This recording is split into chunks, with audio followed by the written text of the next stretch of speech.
여러분은 외모가 중요하다 생각하시나요? 외모는 중요하지 않고 마음이 중요하다는 말 많이 들어보셨을 겁니다. 하지만 세상을 살아가는 데 있어서 외모는 정말 중요한 요소라 하는데요. 천억대 자산가 세이노님이 외모를 중요하게 생각하는 이유와 우리 인생에 반드시 필요한 조언을 함께 알아보겠습니다. 사람은 부티보다는 귀티가 나야 한다. 그저 졸부처럼 비싼 것들을 휘감는 것이 아닌 기품 있고 고급스러운 느낌이 나야 한다는 것이다. 대부분의 사람들은 이렇게 말한다. 외모보다는 실력이 중요하다고. 하지만 이 말은 틀렸다. 외모도 중요하고 실력도 중요하다. 나는 도덕적 문제와 관련해서는 사람들의 말을 크게 믿지 않는다. 교통신호를 지켜야 한다고 말은 하지만 실제 생활에서는 그렇게 하지 않는 사람들이 정말 많기 때문이다. 이게 바로 말과 행동의 이중성이다. 이러한 이중성이 나타나는 것 중에 하나가 외모는 중요하지 않으며 마음이 중요하다는 말이다. 말은 그렇게 하면서도 외모를 본다. 중국 당나라의 관리 선발 기준이었고 조선시대의 인재 판별 기준이라는 신원서판에서도 외모가 첫째 조건이었다. 정신의학에서는 사람을 한 가지 면으로 판단하면 정신이 미숙한 사람이라고 본다. 그러나 안타깝게도 우리가 사는 이 세상은 사람을 외모로 판단하고 있는 미숙한 환자들로 가득함을 명심하라. 바비 인형처럼 속이 텅 비어 있어도 예쁘면 뜨게 되고 가상의 인터넷 캐릭터 아바타를 치장하느라 정신없이 바쁜 것이 이 세상이다. 나처럼 내 멋대로 하고 다녀도 아쉬울 것 없는 사람이 아니라면 반드시 외모에도 신경을 써라. 여러 인간관계의 책을 보아도 사람은 외관이 중요하다고 외친다. 이 세상에서 살고 있는 한 자기 자신을 바꿔 변신하라. 머리 손질, 의상, 말투로도 당신은 변할 수 있다. 이때 부티를 내지 말고 귀티가 나도록 하라.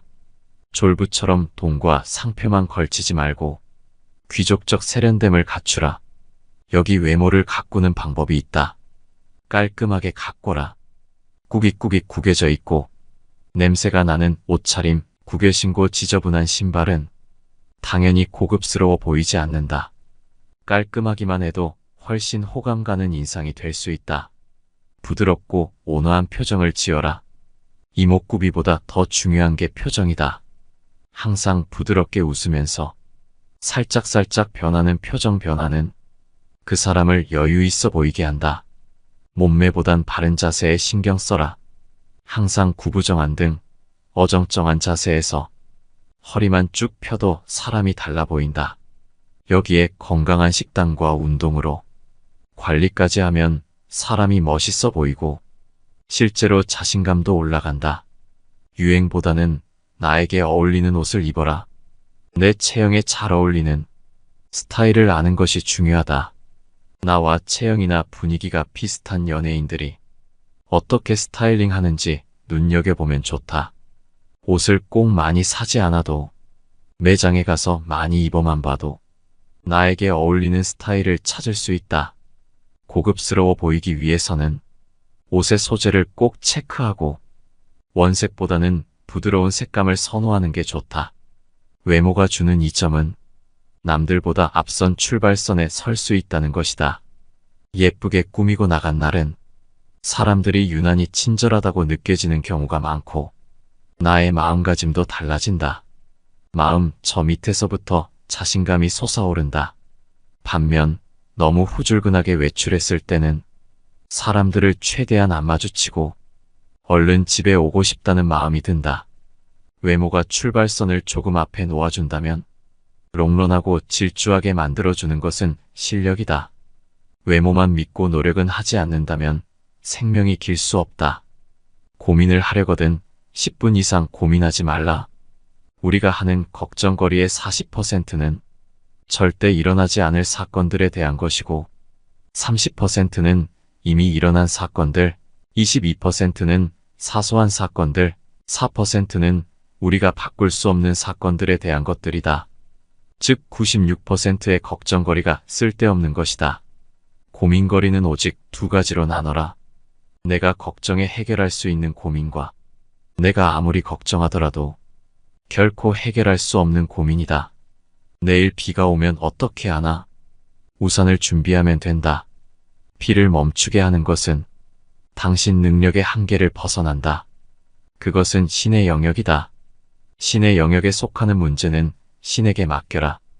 그리고 오직 당신이 걱정해서 풀 수 있는 문제들만 고민하고 해결책을 찾아라.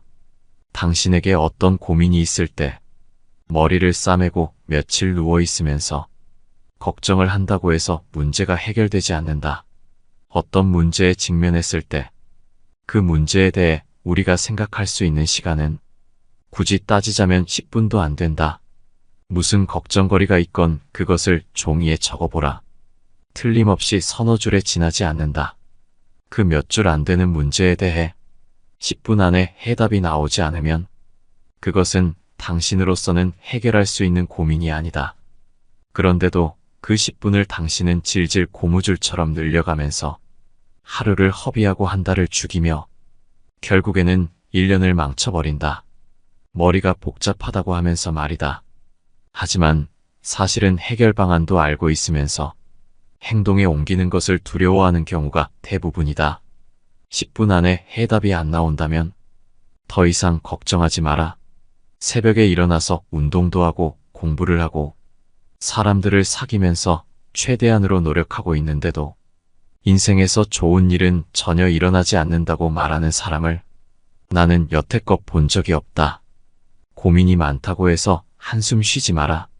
고민은 당신의 영혼을 갉아먹는다. 문제의 핵심을 정확히 파악하고 해결책을 찾아 그래도 실행하라. 해결책이 보이지 않으면 무시하라. 고민하나 안 하나 결과는 똑같지 않은가? 그러므로 고민은 10분만 하라. 왜 문제가 안 풀리는 것일까? 그것은 당신이 문제를 풀려고 하지 않기 때문이다. 문제를 풀려고 하면 문제는 절대로 풀리지 않는다. 문제를 풀려고 하지 말고 문제를 없애려고 하라. 삶의 그대를 속이면 분노하라.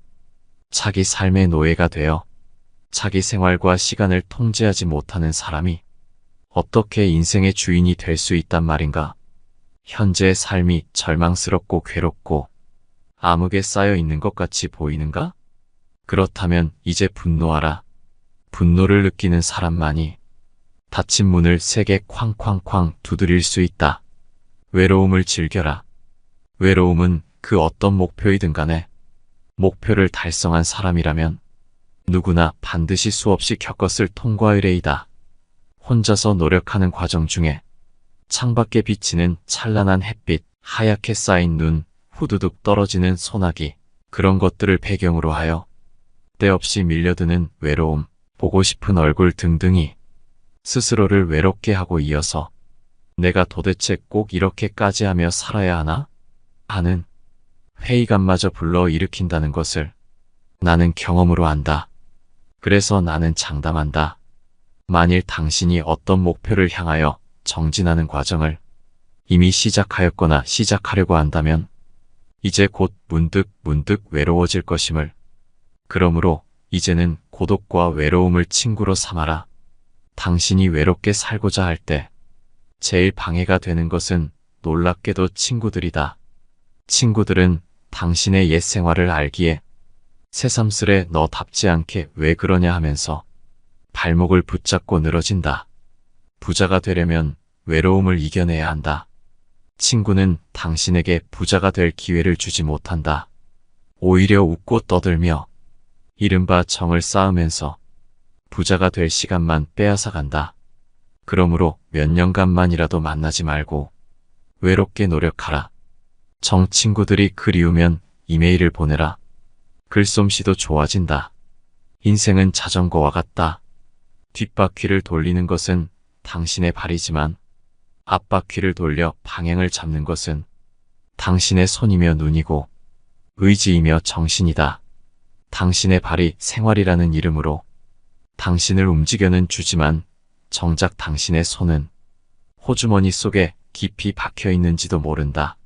정작 당신의 눈은 당신 앞에 놓인 길을 바라보지 않고 옆에서 빠른 속도로 지나가는 오토바이들과 스포츠카만 부러운 마음으로 바라볼지도 모른다. 때문에 비록 열심히 페달을 밟고는 있지만 당신이 탄 자전거는 제자리를 맴돌 뿐이다. 그저 열심히 페달만 밟지 말고 반드시 방향을 잡아라. 욕할 때는 화내지 마라. 욕을 할 때도 원칙이 있다. 절대 흥분하지 말아라. 욕은 얼음처럼 차가운 마음으로 머리로 하여야 최대 효과를 거둔다. 그래야 싸늘한 맛도 생긴다. 끝으로 당신부터 제대로 해라. 당신부터 남에게 피해를 주는 일들을 거리낌 없이 한다면 욕은 당신이 먼저 먹어야 하지 않겠는가? 내 학력이 초라하다면 이렇게 하라. 먼저 학벌이 중시되는 집단은 가능한 한 멀리해야 한다. 학벌 쟁쟁한 인사권자들이 이류대 졸업자들의 서류를 거들떠볼 가능성은 크지 않다. 이 사실을 모르면 이류 학벌로 길을 쓰고 인류 학벌 집단에 들어가려고 애쓰다가 결국에는 좌절하거나 그 집단의 별의별 방법을 다 동원하여 겨우 들어가다고 해도 결국 외톨이 신세가 되고 만다. 자기 자신은 스스로 능력을 충분히 갖추고 있다고 자신해도 학벌로 만들어진 학연의 벽을 뚫기란 쉽지 않다. 학벌이 신통치 않다면 해결책은 단 하나다. 이 사회에서 일하는데 필요한 칼과 총이 무엇인지 파악하고 그것들을 갈고 닦아라. 이 문제는 한가한 시간을 어디에 어떻게 보내는가 하는 것일 뿐이다. 일상에 쫓겨 시간이 모자란다면 과감히 6개월 이상을 그 일상에서 벗어나라. 휴학도 좋고 휴직도 좋다. 그리고 어딘가에 틀어박혀서 그 누구와도 만나지 말고 배우고자 하는 분야에 100% 미쳐라. 학벌이 좋다고 무조건 부자가 되고 학벌이 안 좋다고 부자가 못 되는 것이 아니다. 좋은 학력과 학벌을 갖고 있다는 것은 첫 출발점에서 폼나게 설 수 있으며 가난에서 쉽게 탈출할 수 있다는 뜻이지. 자동으로 부자가 되는 길이 열리지는 않는다. 왜냐하면 그 출발점에는 비슷한 학력과 학벌 소지자들이 다 같이 경쟁자로 서 있기 때문이다. 젊을수록 돈을 아껴라. 젊은 시절에 돈에 대하여 어떤 태도를 취할 것인가 하는 문제는 개개인의 선택일 뿐이다. 다만 내가 지적하고 싶은 것은 당신이 특별한 재능도 없는 보통 사람이라면 당신 호주머니에 돈이 쌓이는 법칙은 단 하나라는 사실이다. 먼저 몸값을 올려나가면서 최대한 절약하고 최대한 먼저 모아라. 그러면 먼저 쌓일 것이다. 그 쌓인 돈이 부자가 될 종잣돈이 된다. 젊었을 때는 놀 것 다 찾아다니고 즐길 것 다 찾아다니며 카드를 긋고 쉴 것 다 찾아먹는 사람들이여, 당신들과는 전혀 다른 방식으로 삶을 살았던 덕분에 부자가 된 사람들이 당신들과 별 다를 바 없이 젊음을 보냈던 사람들은 절대 아니라는 것을 기억해라. 나의 적은 나 자신뿐이다.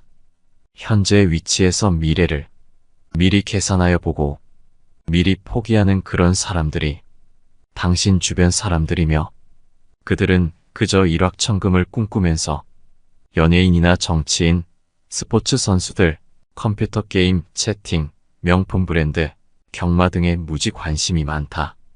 당신이 하는 게임은 바로 그런 사람들과 하는 것이다. 기억하라. 이건 역시 당신에게는 춤을 추고 싶을 정도로 너무나도 기쁘고 다행한 사실이라는 것을.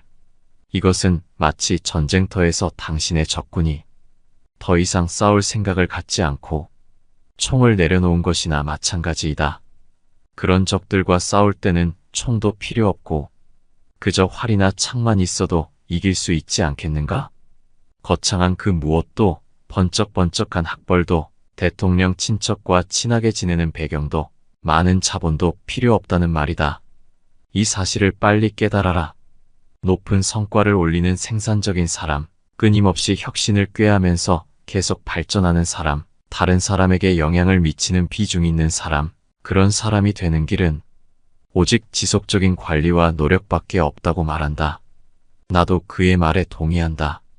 부자가 되는 데 있어서의 경쟁자는 천재가 아니라 결국은 자신의 의지라고 하는 이 지극히 간단한 사실이다.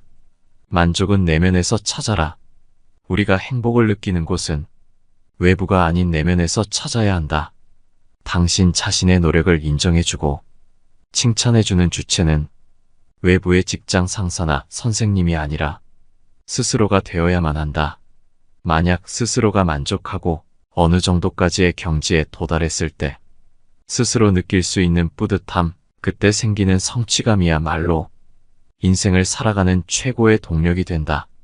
노력이란 이런 것이다. 노력이란 당신이 좋아하는 것을 더 많이 하는 것이 아니라 당신이 이런 핑계, 저런 핑계를 대면서 하기 싫어하는 것을 더 많이 하는 것을 의미한다. 그렇다. 노력이란 싫어하는 것을 더 열심히 하는 것이다.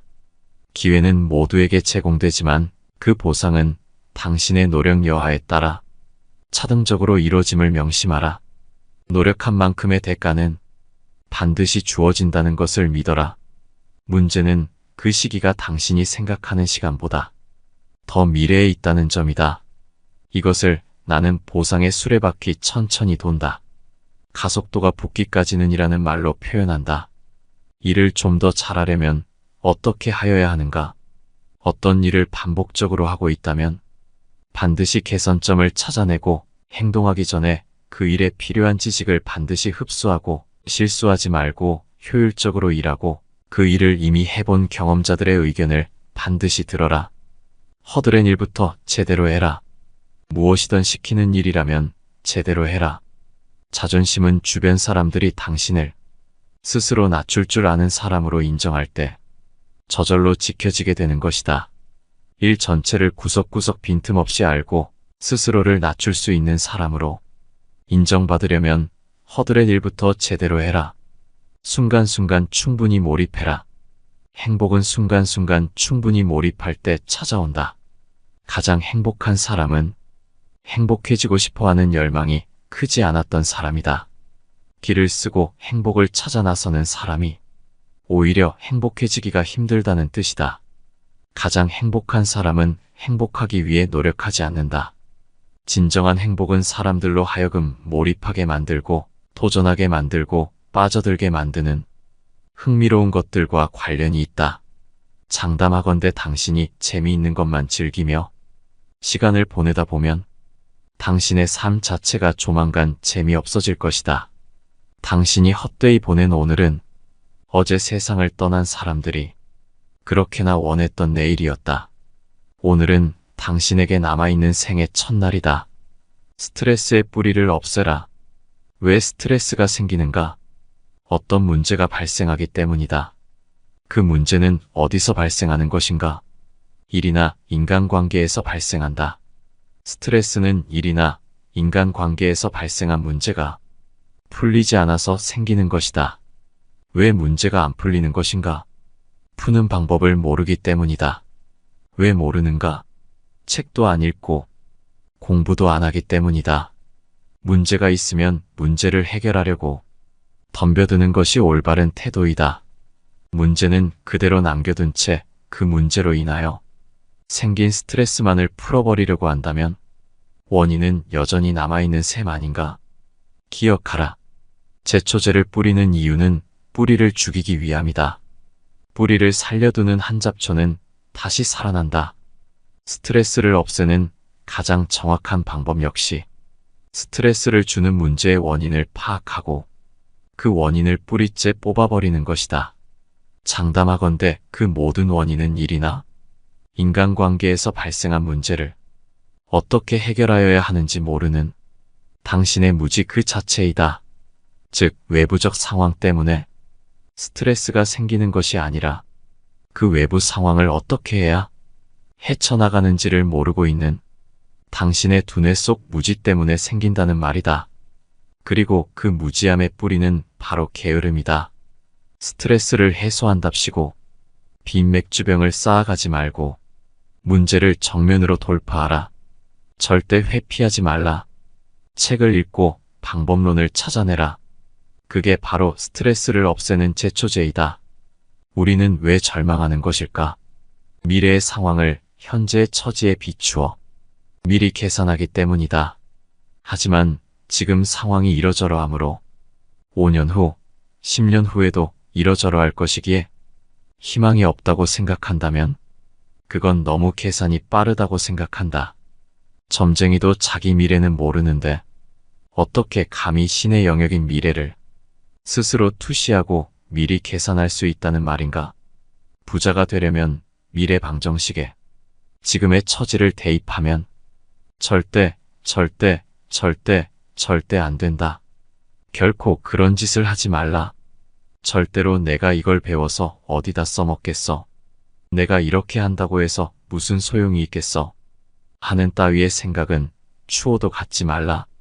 그건 역시 미래 방정식에 현재의 시간을 대입시키는 어리석은 짓이며 패자들이 즐겨 사용하였던 핑계에 지나지 않는다. 이런 말을 들은 적이 있다. 3번은 질리고 5번은 하기 싫고 7번은 짜증이 나는데 9번째는 제가 잡힌다. 제가 잡힌다는 말은 일에 리듬이 생겨 묘미가 생긴다는 말이다. 즉 피곤을 가져오는 노동이 아니고 재미를 느끼게 되는 단계인 일이 되게 된다는 말이다. 단순한 노동이 아닌 나의 일을 해야만 한다. 절망할 시간이 있거든. 그 시간 속에서 가치를 찾아라. 지금까지 세이노님의 처서 세이노의 가르침에서 발췌한 지혜를 알아봤습니다. 어떠셨나요? 이 지혜가 여러분께 도움이 되셨길 바랍니다. 감사합니다. 내 삶 지혜입니다.